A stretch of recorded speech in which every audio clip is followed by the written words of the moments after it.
Magandang araw mga dahon ng halaman.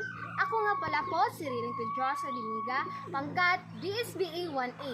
Nandito tayo ngayon sa guyabano. Ang guyabano ay isang maliit hanggang katamtaman na laki ng punong kahoy. Karaniwang tumaas ng 4 hanggang 6 na metro. May mga malapad na makintab na berde doon.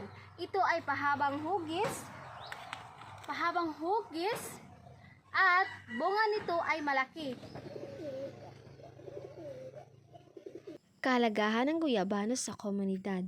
Paggamit ng medikal na dahon ng guyabano ay ginagamit sa tradisyonal na panggamot bilang halamang gamot para sa panlaban sa kanser, pagbaba ng blood pressure, panlaban sa lagnat, ubo at sa sakit sa tiyan at sa UTI, pamparelax o panlaban sa insomnia.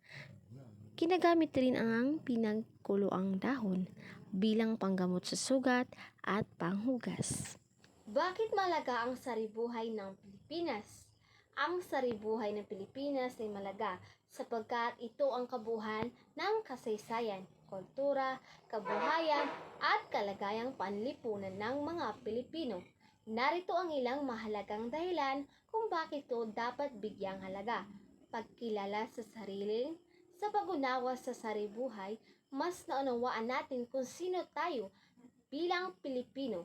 Dito natin nakikita ang ating mga ugali, paniniwala at pagpahalaga.